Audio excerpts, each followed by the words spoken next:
Fear and Hunger vous propose des combats très compliqués et on va voir comment gagner contre la skin Granny dans Fear and Hunger. C'est vraiment un des combats dans lesquels j'ai eu le plus de mal, vraiment. Là, je dirais même que depuis le début du jeu, c'est le combat qui m'a fait le plus galérer. J'ai pas vraiment eu de difficulté niveau combat. Et là, c'est vraiment la première fois que ça me pousse dans mes retranchements. Il y a beaucoup d'astuces. C'est un personnage qui est très résistant, qui fait de gros dommages, donc vraiment vous n'avez pas le droit à l'erreur. Si vous connaissez pas cet endroit, c'est tout en haut de la tour de ma arbre.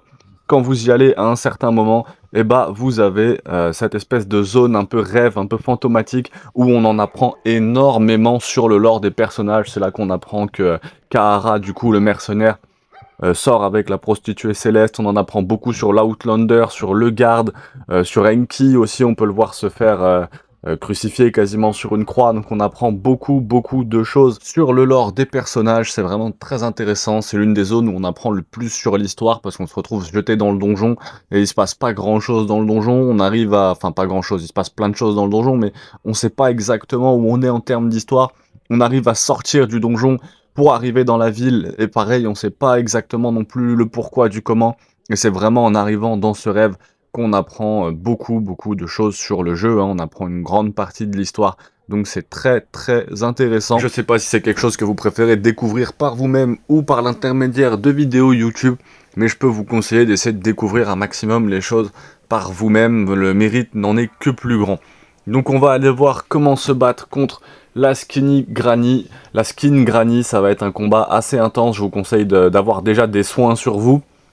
C'est essentiel d'avoir des soins sur soi même, de bien recharger vos persos, que vos persos aient tous les soins au maximum, au moins un minimum d'équipement, un minimum d'armure. Si vous arrivez comme ça à l'improviste, il y a très peu de chances que vous gagniez le combat, surtout si vous lancez les attaques à l'improviste les unes à la suite des autres. Il faut quand même avoir une stratégie.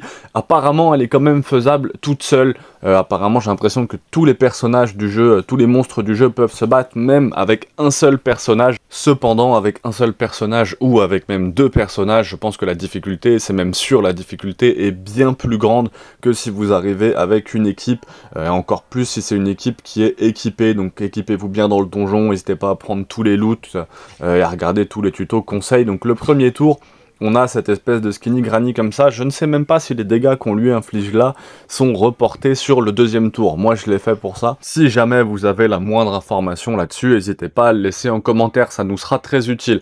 Si vous êtes tout seul, la stratégie consiste déjà à l'empoisonner. Si vous lancez le poison, il me semble qu'il faut bien le lancer sur le torse, sinon elle le prend pas. Évidemment, vous pouvez apercevoir qu'elle est faite de bois, donc elle va être très sensible au feu. Donc le conseil, si vous arrivez avec un seul personnage, c'est vraiment d'être équipé en soins, de l'empoisonner directement, de envoyer des combustions sur son torse pour la brûler, que si vous avez moins de 45 PV, il vaut mieux faire une garde ou se soigner si on peut, surtout insister sur la combustion et spam, littéralement spam la combustion sur son torse. Si vous avez deux membres, il y a une instant kill stratégie qui existe aussi, qui est un peu plus complexe à mettre en place. Elle requiert deux membres bien sûr dans votre partie. Il faut avoir un talisman, donc un The Purified Eastern Sword and the White Angel Soul. Donc ça demande quand même des équipements et d'avoir sans doute battu quelques monstres prérequis. Donc là j'ai pas la totalité, je vous renvoie vers la vidéo de All Bones Jones si jamais vous voulez aller voir ce que ça donne en anglais. Vous voyez, elle fait beaucoup de dégâts, là, juste son critical slash a mis mon Le Garde vraiment à mal, il reste que 1 PV à mon Le Garde, donc il a pris très cher.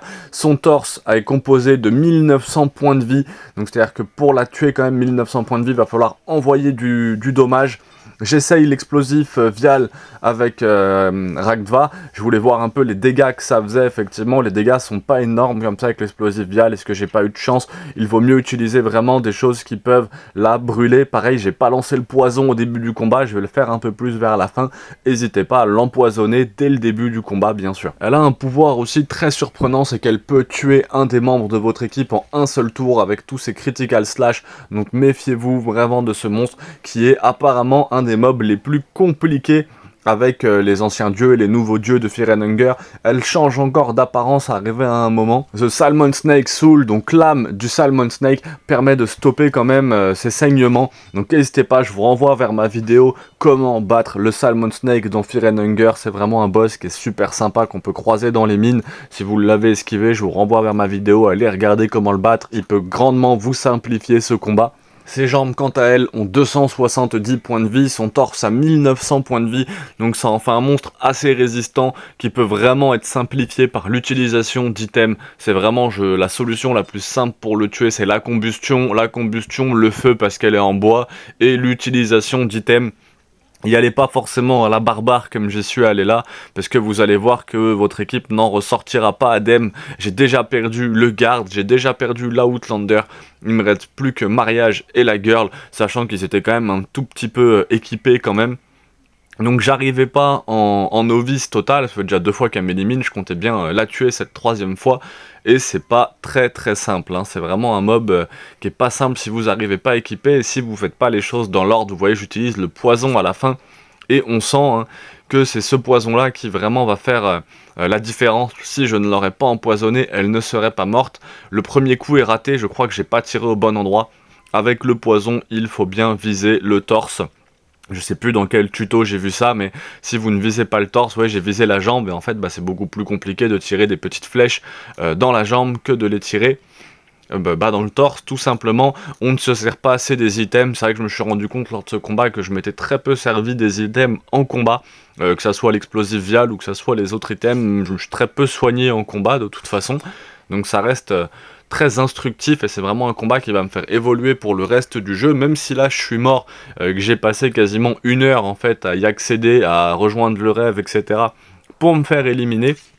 C'est pas grave, c'est le principe même de Fear and Hunger, c'est de cracher du sang, et je vais pouvoir revenir beaucoup plus fort afin de l'éliminer. Maintenant que je sais que par exemple avec la combustion on peut l'éliminer beaucoup plus facilement, j'hésiterai pas à revenir équipé face à elle, maintenant que je sais exactement où elle est et que je suis un peu mieux armé pour la battre. Donc d'abord taper son bras gauche, son bras droit, afin d'éviter ses petites attaques, l'empoisonner, et surtout sa sensibilité au feu. Juste après ce combat, Nilvan, donc un des anciens dieux, va vous demander un service. Je vous laisserai aller voir par vous-même, ou sinon n'hésitez pas à le préciser en commentaire, et je vous montrerai ce passage après le combat. C'est enregistré, donc si vous voulez les 3 ou 4 minutes après le combat, faites-le savoir en commentaire.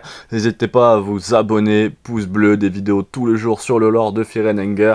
Merci pour le soutien que vous apportez à cette chaîne YouTube. Force à tous.